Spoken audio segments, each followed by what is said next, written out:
out that won Lotto, but who's the millionaire going to be? Maybe that guy, wondering, are crackers with the biscuits or the crisps? All in, buying a birthday card for a cat? Okay then. George is a millionaire! Get yourself a coat with sleeves! Lotto makes 2 millionaires a week on average. Will you be the next millionaire? In life, you win some and you lose some. Spin it all! Checkmate. 13 of diamonds. Ha! Oh. Checkmate. At Mr. Q Bingo, there's loads of games for you to sink your teeth into. Dabbers at the ready. We're waiting for you to jump in and have some fun. Play at mrqbingo.uk. Shockingly good bingo. How long's it been then? We met about 8 years back. What? Yeah, serious relationship. He has this way of looking into my eyes. Knows how to treat me. Gentle, considerate. Did I tell you he owns his own business? I think he's going to pop the question. Better or worse? Better. Our opticians and audiologists own their stores, so your care is their business, which can make them rather popular. Apparently, he's seeing half the town. Book an appointment today. I've been thinking, I want to plan my funeral so it feels more like a celebration. My parents always said I was born dancing. I just love it. Bhangra, disco, even line dancing. So when my time comes, I want to have music, dancing, the lot. With over 150 years' experience, you can count on Co-op Funeral Care to help you pre-plan the funeral you want. To find out more, visit Co-op Funeral Care or give us a call. Bingo lovers, it's time for a close encounter with Bingo Aliens. Visit bingoaliens.com/bingo for a cosmic range of bingo games. 75-ball bingo, even 90-ball bingo. All from a galaxy far away, direct to you. Taking bingo to another dimension at bingoaliens.com/bingo. We know travel can be confusing, so let us inspire you. Welcome to Qatar. Experience it all. World-class hospitality, diverse landscapes from city to sea, and fly there with the Airline of the Year 2022, Qatar Airways. Book now at travelup.com or call 0207 580 5000. Travel Up, flights, hotels, holidays. I bought cars on finance, so I've made my claim. If our lenders charge hidden commissions, then I've made my claim. I could be owed thousands. I've made my claim. I've made my claim. I've made my claim. I've made my claim. It's so quick and simple. You could be owed thousands in hidden commissions from vehicles bought on finance since 2007, even without the details. I've made my claim. Trust myclaimgroup.co.uk. Claims made simple.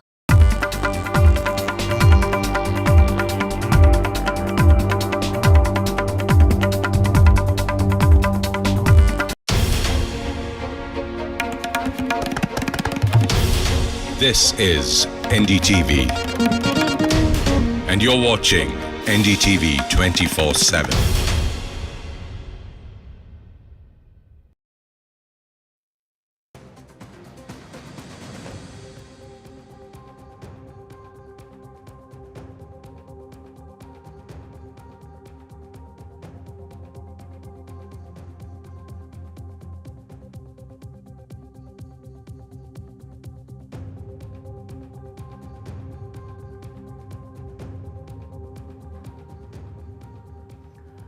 Hello and welcome. You're watching India Global. I'm Gauri Dwivedi. This is a show that gets you all the latest news that's happening around the world and that matters to the global Indian. But first up, as always, we start with headlines. US President Donald Trump claims Iran-Israel truce is now in effect. Netanyahu, Israeli Prime Minister, says Israel has agreed to Trump's truce proposal. United States all set to screen social media accounts of visa applicants. Applicants will be required to adjust their social media privacy settings if they want a visa from the US. Reform UK proposes selling UK residency for £250,000. Britannia card is what it's called. It will offer tax breaks on overseas assets.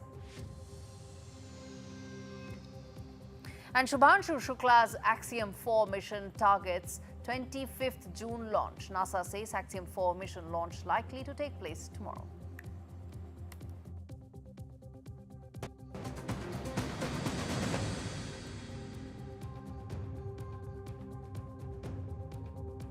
All right, viewers, the big story that we are tracking on India continues to be, well, what's happening in the Middle East. US President Donald Trump has said that there is now a truce in place. And even as Prime Minister of Israel has said that he's agreed to the Trump's peace proposal, even though there is still fluidity that remains simply because the situation on ground is so volatile. Netanyahu says that all objectives of Operation Lion against Iran have been achieved. So does peace really have an option right now? Is it likely to get that particular option is the big question. Even as viewers, there's been a barrage of missiles that's been launched by Iran that's been targeting several cities of Israel, and the death toll has risen, and that has been a cause of great concern for Israel and also for America, given that this truce, this peace proposal is yet to really be tested completely. Now, Israel has reopened its airspace for emergency flights, and India has evacuated fresh batch of 292 nationals from Iran. And how this thing is likely to pan out going forward is going to be extremely interesting. Let's quickly now tell you, viewers, what really has happened in the last 12 odd days. And let's tell you the 12-day war broken down in terms of the timeline. Let's put that out for you. First and foremost, it started with 13th of June when that surprise attack was actually launched by Israel. That was the first start of this entire attack. It came after Israel felt that Iran is not acting as far as its nuclear program is concerned. 13th of June is when the nuclear sites of Iran were attacked by Israel, the first set of strikes that happened. Let's move ahead. Let's talk about what happened on the 18th of June when Iran fired missiles at Israel. This is when it got the escalation really started coming into play, that Iran had started firing back at Israel. Several of Israeli cities were under attack due to a barrage of Iranian missiles that were being targeted at several residential areas. That's what Israel had said, that many residential areas were being targeted. But then it escalated between 18th and 20th of June when fighting continued to escalate from the Iranian and Israeli side. Strikes and counter strikes were being exchanged, and more residential areas were being hit, even as the IDF said that it was only targeting IRGC command centers. IRGC is the elite unit of Iranian military.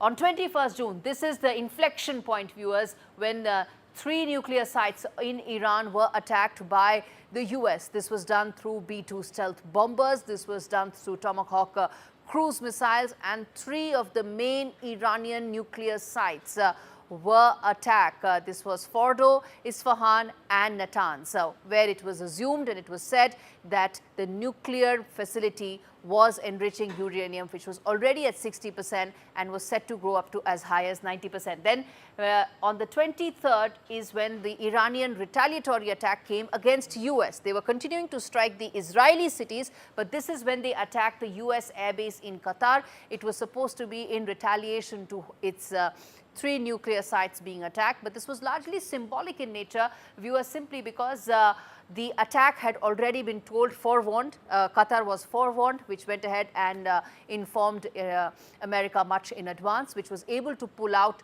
most of its strategic assets from one of its most important core bases in Qatar. It's one of the forward bases of US Central Command.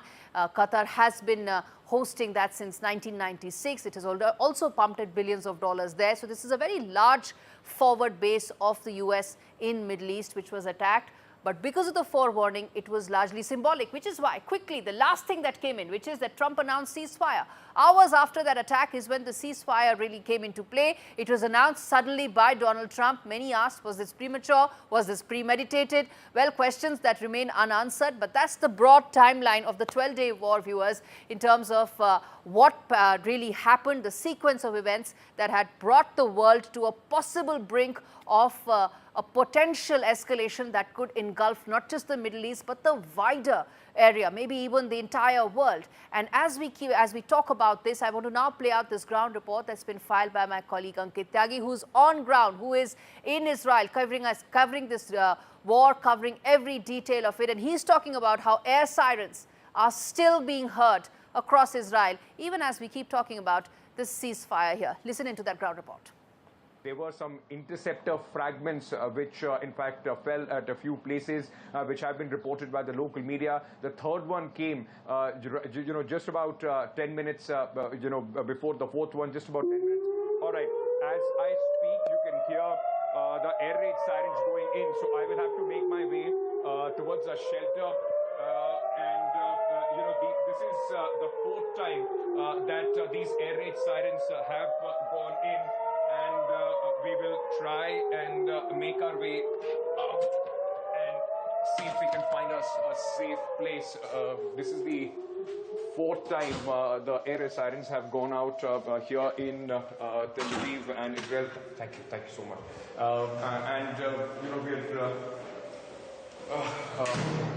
So fourth alert here, and you heard the sirens going behind me while we were trying to speak. I am in a place where I could... all right, this is the announcement being made. Listen into.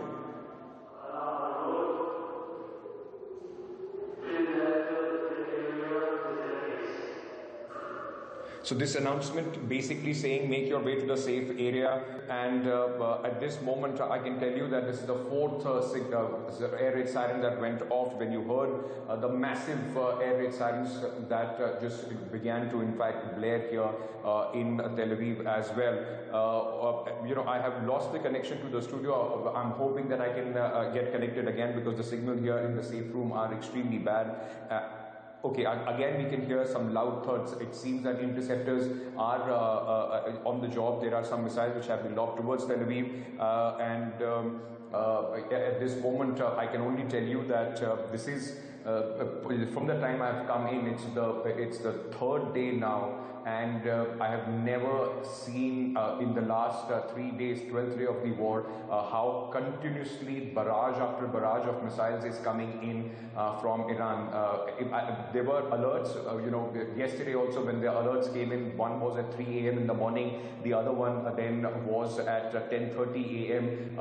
In the morning, but there was some gap. Right now, in just a matter of last 1 hour, there have been 4 alerts, and once again, this is the third time in Tel Aviv that I can hear massive thuds which are taking place right outside. It seems that the interceptors at this moment are working, but very, very difficult situation as we speak.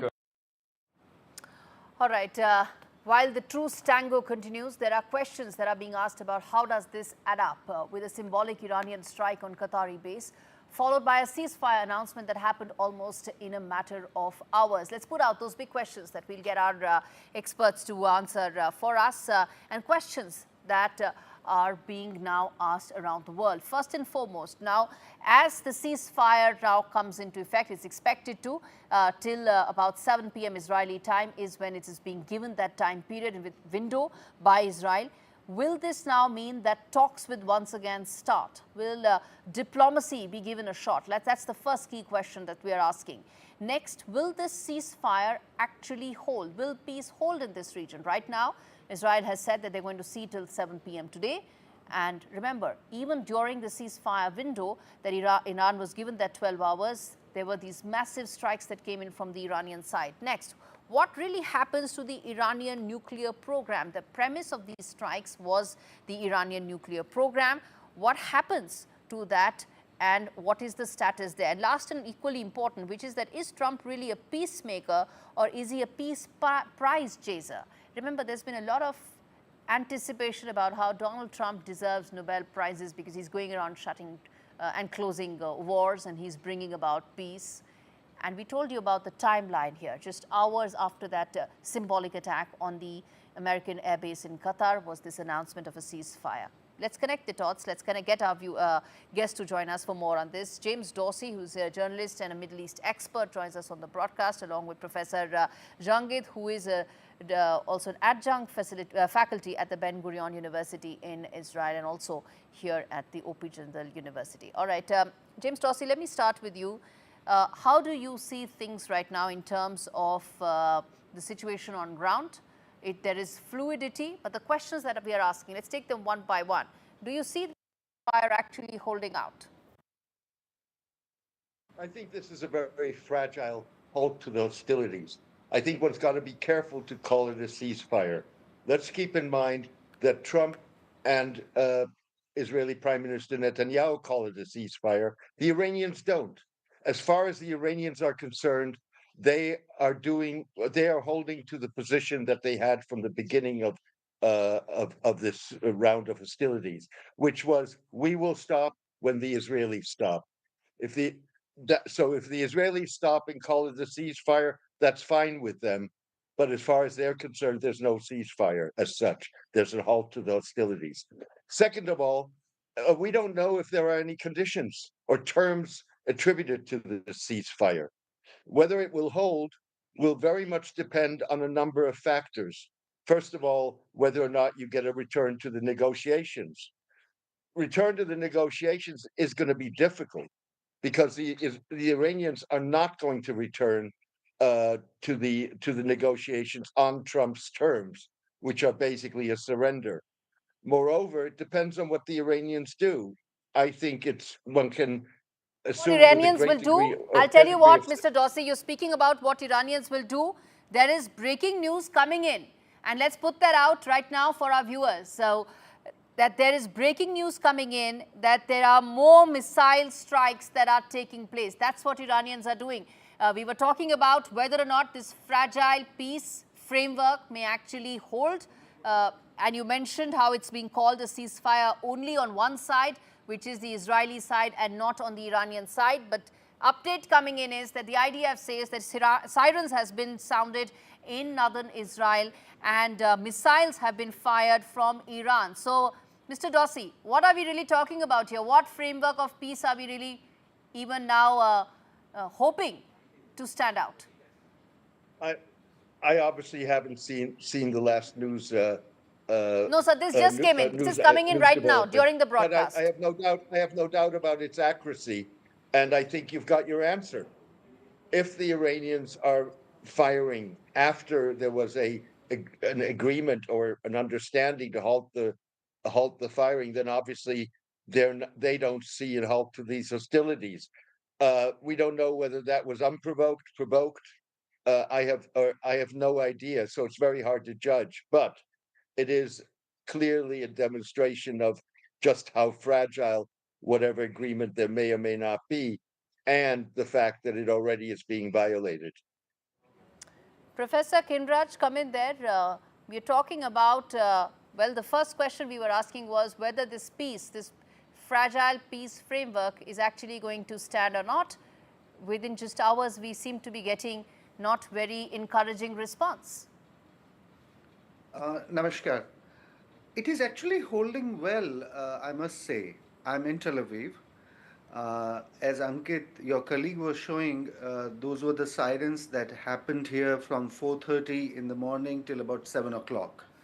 In fact, I was sleeping in a shelter room, which looks like a bedroom. It's not like a bunker or a tunnel. And after 7, there has been a complete halt of sirens. What you just read out seems to be the news also in the Israeli media at the moment, that there was one missile launched in the north. But the statement of the Iranian leaders, as well as the statement of the Netanyahu in Tel Aviv, have agreed to the peace agreement. Ceasefire agreement. I personally think that this is something that Iran needed as much as America needed. I'll tell you, a day before yesterday, Israeli leaders told Iranians that we will wrap up our operation in few days. And I think it was Trump's ultimatum to Netanyahu to stop it. So I think Trump exercised some amount of leverage over Israel, and Iran really needed a way out. Let's understand this. A few years back, when Soleimani was assassinated, Iranians also carried the ballistic missiles on the American camps with ample amount of information given beforehand. And this is exactly what they did in Qatar. So it gives them a public face. It gives a respectful exit for the regime in Iran. And I think this is what precisely they did yesterday, that they informed Qatar, and Americans were informed. In fact, Israelis were informed. Indeed, the off-ramp that was offered to the Iranian regime to be able to come out of the present conflict without actually succumbing to the domestic political constituencies there as well.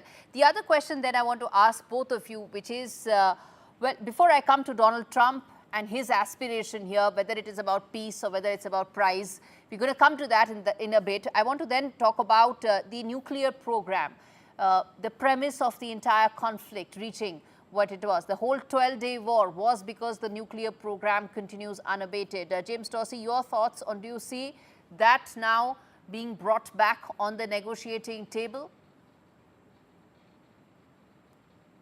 Again, as I stated earlier, the Iranians want negotiations. The Americans want negotiations. The problem is that in the last 5 rounds, you've had very different concepts of what constitutes a negotiation. If that difference in concept of negotiations, with other words, Trump's tone and his basic attitude which is, I'm telling you what you're going to do, you're going to do it, and if you don't do it, you now know what's going to happen. That's not going to work. I think the further issue here is that you are going to, clearly the Israelis and the Americans have severely damaged the Iranian nuclear program. We don't know how damaged it is. We also don't know how damaged the Iranian ballistic missile arsenal is.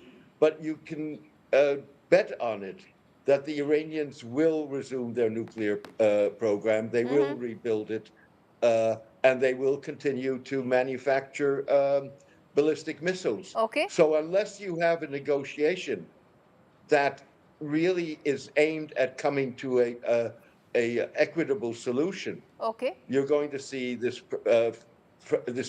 halt to hostilities break down. Okay, so we haven't heard the last of this, but have you heard the last of Trump's prize aspirations? Professor Kinraj, let me ask you that. Donald Trump and his aspiration for Nobel Peace Prize, many believe that seems to be the one that's driving how he wanted a ceasefire just hours after that attack. I think his temptation will be really fulfilled if he recognizes the Palestinian state and now calls Israel to end the war in Gaza immediately, which he is capable of doing. The point is, will he really pull the Israel into that change of policy? As far as the nuclear program is concerned, it's a wicked problem in international relations. What Iran is doing is what India did. India went nuclear under American sanctions. Right. In fact, if you look at the Indian vocabulary against the NPT, it's exactly the language that Iranians have been using, calling it a nuclear apartheid system. The Western world was extremely unfair and remains unfair with their privileges of having the weapons and forbidding the others. Right. Personally think what is working for Trump for this ceasefire is the fact that Trump went to this war having the lowest public support for this Iran war. Indeed. There was a survey, and less than 20% Americans supported Trump involving in Iranian issue. Yes. In fact, some of his billionaire friends and tech friends who are part of the Make America Great Again, yes, they advised him, don't do it. Now, he did the attacks because this was something that was needed. And I do think that Iranian nuclear program was reaching an aggressive messaging as well as explicit threats to the Israeli state. Now that the nuclear program is done, let's think of it. He's not interested in a regime change, even when he said it loosely twice. And Israelis realized it. In fact, there was an interesting report 2 days back in Israel, by the way. IDF released a report for the Israeli Security Cabinet saying that the 10 days of the war has not shaken the regime domestically. What Right. Israel anticipated, that there would be a huge public uprising against the Absolutely. regime. That didn't happen. So I think Israelis as well as Americans realized they cannot go for a regime change. They cannot The whole go for a world regime will turn change. against them. Absolutely. Trump All right. needs to get back to his Make America Great Again project, All and right. that he do if Middle East goes for a war. But as far as the Nobel Prize is concerned, No he one will for knows. sure get it if he gets the Palestinian issue back on the track. All right, I'm going to leave it there, gentlemen. Thank you so much, both of you, for joining me on this edition of India Global. Well, viewers, the bottom line, as far as this issue is concerned, is that now that the Israel-Iran conflict seems to hopefully be nearing its end, questions do remain as far as the Truce Pact is concerned. How was it ratified? US has had pushed for a ceasefire owing to Trump's campaign promise of not entering a conflict. He needs to keep his MAGA constituency happy. Twice he's campaigned for not entering a Middle East war. He could not have possibly entered one himself, which is why a ceasefire was important. Second was his aspiration for a Nobel Peace Prize. He was nominated by the Pakistanis, but the Pakistanis themselves now are debating whether Trump was worth it or not. So he needed someone else to nominate him for, and that was this war. It had to come to an end, and which is why this could be another reason why Donald Trump announced a ceasefire so early. Is that going to be the situation on the ground? Will the peace actually hold out, or will conditions once again lead to some sort of a contest or a conflict from here on? No one knows. On that note, viewers, if we slip into a quick break, we come back with more news on the other side. Stay with us.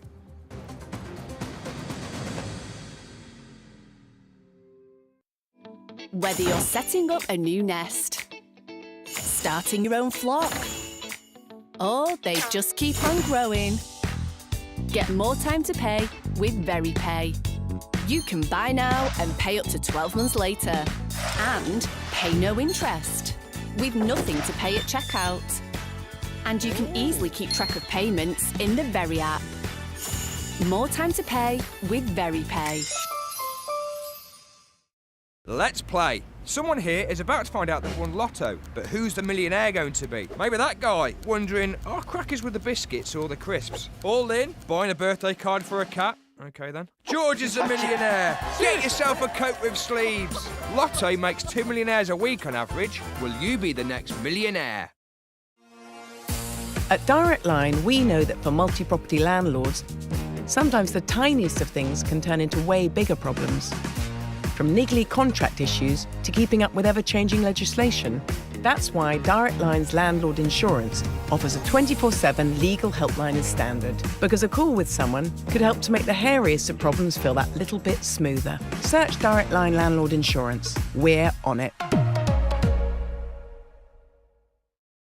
I'm in. Okay, now, you can have a great first day. I promise, all right? Give me that. Your donations helped 3D print his heart to guide his surgery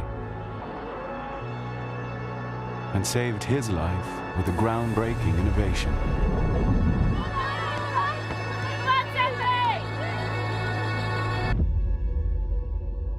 And the future breakthrough that could cure her is closer than ever. Help us turn science fiction into reality and save more lives like hers. Donate to the British Heart Foundation now. How long's it been then? We met about 8 years back. What? Yeah, serious relationship. He has this way of looking into my eyes. Knows how to treat me. Gentle, considerate. Did I tell you he owns his own business? I think he's going to pop the question. Better or worse? Better. Our opticians and audiologists own their stores, so your care is their business, which can make them rather popular. Apparently, he's seeing half the town. Book an appointment today. When Tony passed, we wanted to celebrate him his way. All he ever spoke about was bite this, bite that. I'll never forget our first date. Huge grin on his face as he rode up on that big noisy thing. And that's exactly the way he'd want to be remembered. At Co-op Funeral Care, we know everyone is different. That's why we offer funeral plans to funeral services that are personal, every step of the way.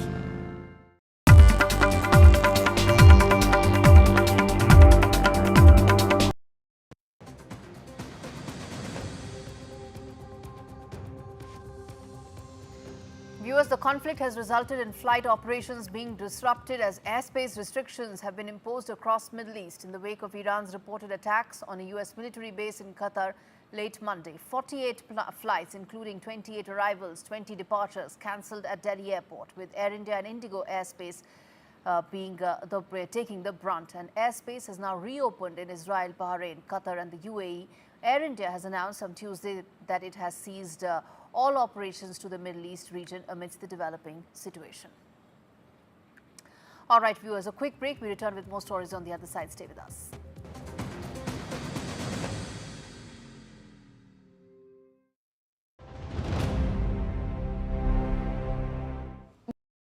I've been thinking, I want to plan my funeral so it feels more like a celebration. My parents always said I was born dancing. I just love it. Bhangra, disco, even line dancing. So when my time comes, I want to have music, dancing, the lot. With over 150 years' experience, you can count on Co-op Funeral Care to help you pre-plan the funeral you want. To find out more, visit Co-op Funeral Care or give us a call. Oh, wasn't he lovely? That young man at Avanti Travel Insurance. Yeah, very. He was so reassuring. They covered all our medical conditions, you know. Oh, yeah. Your diabetes, my dodgy hip. And the rest. Even at your age, love. Oh. Love? Oh, great. Oh, love. Avanti Travel Insurance cover most pre-existing health conditions for all ages. That's travel reassurance. Call or go online. I knew I should have got the flamingo.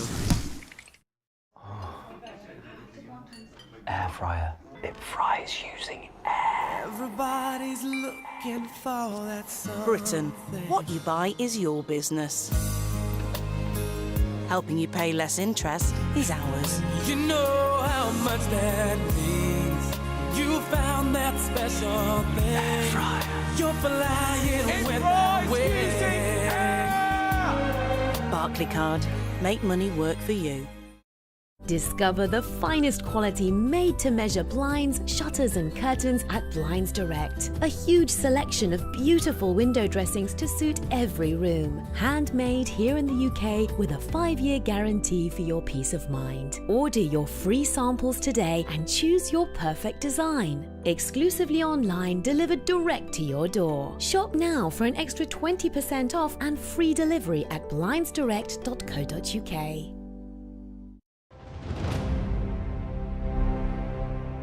Bomin Irani, your acting career begins at a very young age of 41.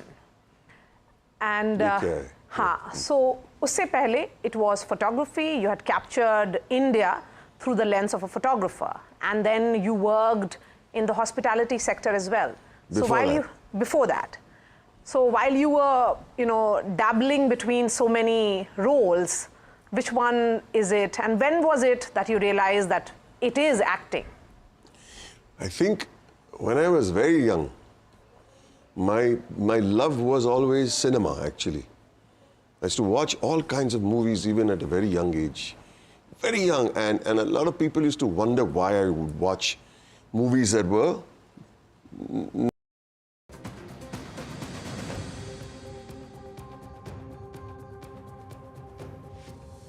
All right, viewers, we now have David Satterfield. He's a former US ambassador to Turkey, someone who served in Persian Gulf, Lebanon and Iraq, joining us to talk more about how he sees the entire conflict and where it is headed now. Ambassador David, thanks much for speaking to us. Let me start first and foremost, the attack that took place at the American base in Qatar. In your assessment, do you think that was an effort by Iran to escalate it, or do you think it was more symbolic in nature for the regime to get some sort of an off-ramp?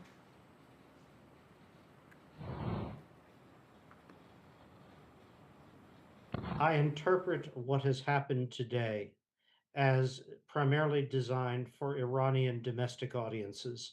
Iran, the leadership, felt obliged to respond to the US strike on the nuclear enrichment facilities, but the nature of the response, the fact that it was clearly telegraphed and not intended to produce casualties, would suggest to me that it is symbolic rather than substantive. My hope would be that it ends the present cycle and that there is no further US-Iranian exchanges. That hasn't happened, Ambassador Satterfield. That hasn't happened. There's been some sort of a ceasefire that has been put there. But in your assessment, where do you see the region and, more importantly, Trump administration's next steps? That though there may be a ceasefire, but do you think the possibility of this escalation happening? The history of similar events during the first Trump administration, after the killing of Qasem Soleimani by the United States, was again a relatively symbolic Iranian strike to which there was no further US response. While I cannot be certain, of course, I would hope and perhaps expect it would be similar in these circumstances unless Iran takes a further action. But the more important question is, where do events go now? Not specifically between the US and Iran, but Iran and the region as a whole. Does Iran come to the negotiating table for a peaceful arrangement for the end of its enrichment program, or does it persist in efforts to use that program as a means of exerting a regional sway, a regional hegemony? We can hope that it does take Iran to a diplomatic ending, but we cannot be certain at this point. Which brings me to ask you about the nuclear talks. Do you think diplomacy is going to get a fresh shot in the arm with some sort of possibility of all sides coming on the negotiating table? Well, Iran either would not or could not come to the table with a significant commitment to ending its enrichment program, a program which it is used as a stick, if you will, to brandish over the region as a whole and the broader international community for many years now. Iran wouldn't do it during the initial period offered for a diplomatic resolution, but the president has made very clear that opportunity continues to exist.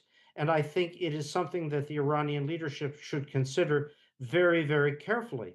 But I'll repeat myself, the calculations of the supreme leadership of Iran are extremely difficult for external observers to fully understand.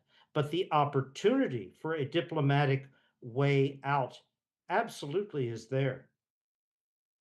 What about, you mentioned about the supreme leader. I want to ask, regime change has been mentioned as one of the possibilities. President Trump mentioned that. Israel definitely wants that. Do you think that's still on the cards, or do you think the regime change and the supreme leader is now more comfortable in terms of his position in Iran than earlier?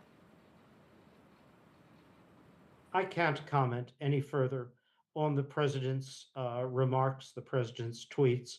What I will say is this: the US strike was undertaken as a means of bringing to an end the enrichment program and bringing Iran to the negotiating table on peaceful arrangements to ensure that there is in the future no further threat posed to the region, posed to Israel in specific, or posed to Iranians by the continued pursuit of this enrichment program, which has more to do with external threat than it does any Iranian domestic need. All right, final question, Ambassador Satterfield, which is about America's presence in this entire region. The entire region actually was looking at a potential escalation. It's brought back from the brink of a larger war. Where do you see America's role in the Middle East now?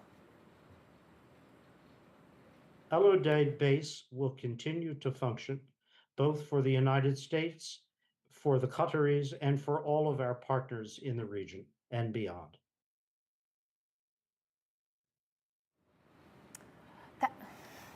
All right. That, of course, was Ambassador David Satterfield talking about how things are looking like. Shift focus now to the other big story that we are now tracking. Shifting focus away from Iran and Israel on to, well, another very important aspect that we are looking at, which is a move that could strengthen the long arm of the US State Department when it comes to giving visas to students, all those who aspire to get a student visa, whether it is students, whether it is green card holders or anybody else for that matter. What could that be? What will be that entail? Well, individuals now that applying for an F or an M or a J non-immigrant visa will be required to adjust the privacy settings on all of their social media accounts to public to support identity verification, admissibility checks. The directive is part of enhanced vetting procedures being implemented across US consular services globally. Announcement comes just 2 days after the US Department of Homeland Security posted a broader clarification regarding the nature of visas. The department had stated that a US visa is a privilege, it's not a right. The screening does not stop after it is issued. Now, as per these latest directives and guidelines by the US State Department, every student visa adjudication is now treated as a national security decision. That's a very important part. Officials have been instructed to thoroughly examine applicants' intentions, especially regarding compliance with visa terms and potential crises and risks that could emanate into all the way raising questions regarding national security, which is why it's very important to put out some of those big questions that we are asking right here, and then we get in the guests as well on this. First and foremost, the question that we are asking, that is this now a security measure or is it a political tool? Will this effectively enhance national security for America? That's the primary goal that it's being made out to be. Will this impact students' privacy and free speech? Do they actually have any free speech and privacy whatsoever, given the fact that everything now has to be in the public domain? And most importantly, will this at some point of time deter Indian talent from American campuses? Will they evaluate other opportunities? Let's get in a quick view on this. We have Prashant Ajmera and Naveen Chopra to talk more on this. The question, of course, also is from a larger point of view of US State Department. Which one of you would like to take that question, sir? In terms of the US State Department, do you think that the bureaucracy that Donald Trump was actually wanting to cut is now going to expand going forward, because he's going to need a lot more resources to be able to mine everybody's social media accounts? Are we looking at a more inflated bureaucracy in Donald Trump's second administration? Not because of this factor, I don't think, because the AI-based automation is kicked in a heavy way, and that's increasing its footprint every day. So monitoring, to a very large extent, will also be AI-driven. Obviously, there will be humans involved in that process. But the key thing is that whoever has thought up this policy, or a group of people who thought up this policy, I'm afraid I would view them as very linear, straight-line thinkers. There are two aspects that this policy is going to impact negatively on the United States in the long run. One, the US has been a beacon of free speech. The First Amendment, is it the First Amendment or the Second Amendment? I forget. Related to free speech has been very often quoted by every leader, including the current president, and in terms of the right for anybody to make any kind of a comment at all whatsoever, however extreme it might be. Now, by passing this, they are essentially saying that we don't believe in free speech. Having said that, the revert from the administration could well be that, look, these rights apply to citizens and residents, not to aliens, as they call them, coming in. Fair enough, but the principles have been enumerated across the world. The second thing is, what do you think this is going to do? Almost a large number of people will now tailor their social media posts to reflect the picture they want to reflect. I mean, this will. Okay, let's get in a word. All right, hold your thought there. So I want to quickly get in a word from Prashant Ajmera on this as well. Prashant Ajmera, the big beautiful bill that Donald Trump is bringing in is talking about more expenses, more government expenditure. Well, this could be one such expenditure, right? The amount of resources it will take to actually mine through social media accounts of all those who want to apply to US is going to be very significant.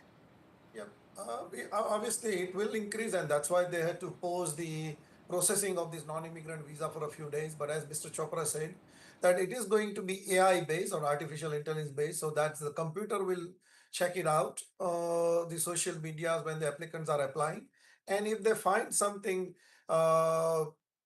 against the governments or whatever the criteria they have established, then they will pull up that. Remember that the DS-160 form which we use it is always been asking this question since last many years.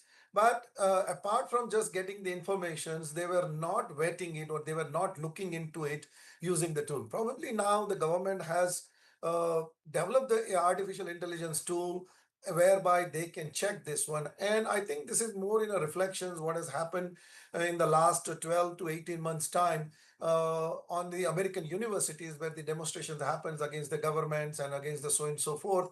And most of them were like a foreign students as well. And that is one of the reasons they want to look at it, but also many other reasons. Because when it comes to the non-immigrant visas, generally any security checks or nothing is done, but more is done is with respect to the whether you have an immigrant intent or non-immigrant intent. So this is for the first time I think they are looking into that we want to do some security check about you as well. And for them, I think the social media is the ideal weapon to look into the history of the person. Okay, all right. I'm going to leave it there. Thank you so much, both of you. Well, at the end of the day, in fact, let's put out that bottom line, viewers, to talk more about this. There are several aspects to this as far as this story is concerned. This also tells you, point number one, that Donald Trump is very serious about how he wants to now ensure that entry into US, the entire visa selection process is going to be completely changed. Every application will be vetted. It means it will take much longer.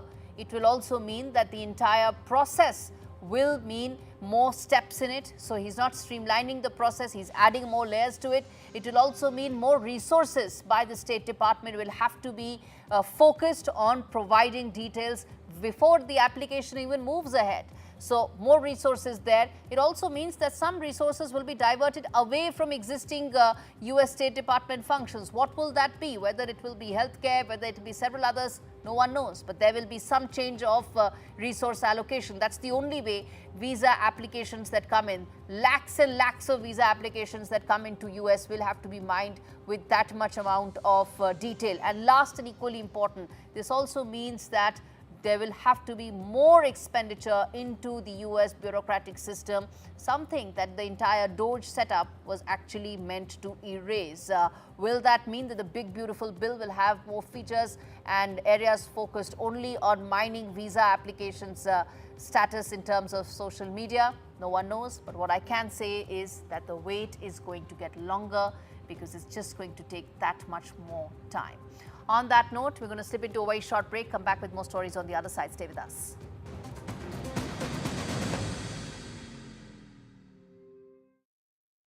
Sadly, animal cruelty has reached an appalling high.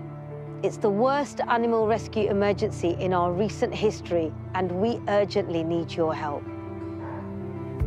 The RSPCA is the only charity in England and Wales dedicated to animals of every kind. Without us, those facing serious abuse and neglect would simply not be saved. Like you, we can't bear to think of them suffering. That's why, despite the high numbers, we must reach them before it's too late. If you can help us carry on this vital work with a monthly gift, please call or text the number on screen now. Anything you can give would help so much. It'll help us answer more calls. It'll help us rescue more animals in danger and help provide them with the urgent medical treatment, food and loving care they need. I promise we will never give up trying to save every animal we can, but we need your help now more than ever. I can assure you, your gift will help save animals' lives every day. Please call 0800 234 6025, text SAVE to 78866, or visit our website to start your monthly donation today. Thank you. Welcome to rooms where real life unfolds, where awkward spaces become favourite places, and space to work works for you. Welcome to more space to be yourself, with your room designed your way, where there's always room for one more chapter. Welcome to proudly on display or safely out of the way. Welcome to that feeling of home. Welcome to Sharps Fitted Furniture for every room. Book your free home design visit today at sharps.co.uk. Whatever you need to ask about cancer, Macmillan's free support line is just a call away. Hello, Macmillan. Whether it's money, am I going to lose my job? Getting on with life, can I still go abroad? Get insurance? or just need someone to listen. How do I tell them? Our specialist advisors are here to help as often as you need them. Whatever you need to ask, cancer, money, life, call us now on 0808 134 1000. I bought cars on finance, so I've made my claim. If our lenders charge hidden commissions, then I've made my claim. I could be on thousands. I've made my claim. I've made my claim. I've made my claim. I've made my claim. It's so quick and simple. You could be owed thousands in hidden commissions from vehicles bought on finance since 2007, even without the details. I've made my claim. Trust myclaimgroup.co.uk. Claims made simple.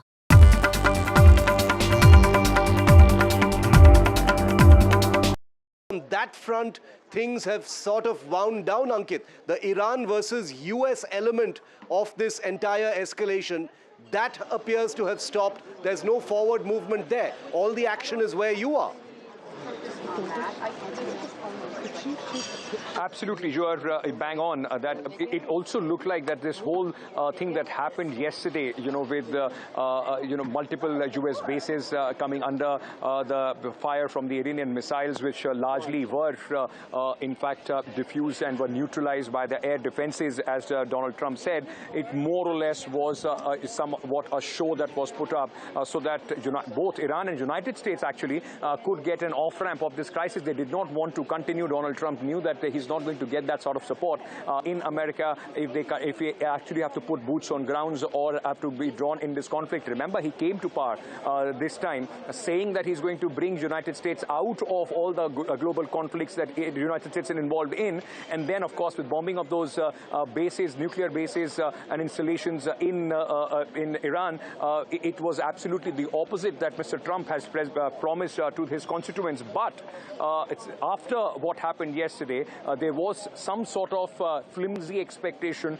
that peace may in fact be ensued, and if that would have happened, Donald Trump would have in fact gone to the town saying that he has once again resolved another conflict, another crisis. But with what has happened this morning and what continues to happen now, because in northern Israel there have been sirens which have gone on again, and as you are reporting that the Israeli army, the IDF, has already said that they are engaging in counter retaliation in retaliation of these attacks from Iran. It seems that the opportunity and this little glimmer of hope has completely now been thrown, or at least is buried under the rubble of where I'm standing, Shiv, where you are seeing these visuals of destruction and death which has come in from Israel at this moment, where a massive operation from the rescuers is still on, which it will tell you that that 7 p.m. deadline.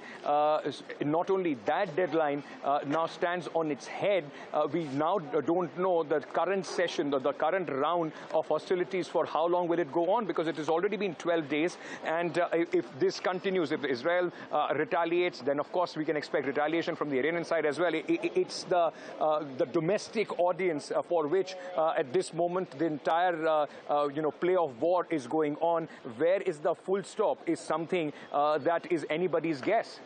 Ankit, I'm going to ask you one more question, and then I'm going to urge you to move your position, because I know it isn't safe. There are rescue and relief operations happening, but your safety is paramount. So we're going to ask you to, move as much as possible. But a very quick final question before I let you go, Ankit, is this. You are in Israel at a time when Iranian missiles are landing at locations right behind you. That's number one. Number two, Israel is about to retaliate, and therefore this is a country that you're reporting from that is on the highest state of military alert at this point of time. Air bases, military bases, drone bases, which are not very far from where you are in Beersheba, will also be on a very high state of alert. But most importantly, like you said, the death toll in Israel as a result of these Iranian strikes is something that has never actually been seen before. Iranian attacks with missiles and drones have usually targeted areas that are not population centers. This time they have specifically targeted population centers, and that's why things are different. And that's why what you're seeing on the ground hasn't been seen for many, many decades, Ankit. Absolutely. This time, there have been, while you were speaking about this, I just went back to a day before where in Tel Aviv, there was, we showed you that shopping center in the residential area where the attack took place. And I spoke to one person who was taking the stuff out from his daughter's residence, which was impacted. And this is exactly what he said. He said, we are ready to pay the price in terms of the buildings. They can be rebuilt. But if lives are lost, this is not something that the Israelis are ready to stand by with. And that is exactly what has happened this morning. And also during this entire conflict, I will have to once recheck, but if I stand correct, if I remember correctly, the death toll throughout the 12 days now in Israel stands over 25. So between 25 to 29 is the number of dead this time in this conflict has been. And that takes a huge amount of toll and also pressure as far as the government is concerned for any kind of step back. The Iranian, of course, there have been retaliations and there have been a lot of destruction in Iran as well. But reporting from the country where I am in at this moment, that it becomes a very important figure for any sort of decision to go forward, which can be taken by Benjamin Netanyahu. Just earlier, just before these raid sirens, the alert sirens were sounded off in northern Israel, there was expectation from the Prime Minister's office. A full statement came in that objectives have been achieved. The Prime Minister is going to make a statement. He will speak to the people of Israel. Now that seems he would be in a very, very difficult position if even he was thinking of coming out and announcing some sort of ceasefire with what has happened, Shiv.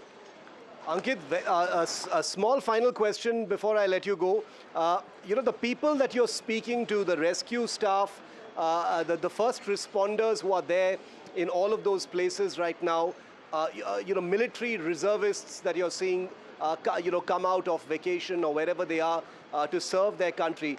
That is one thing you're seeing everywhere in Israel. I notice it's there in almost every frame that you're sending us as well.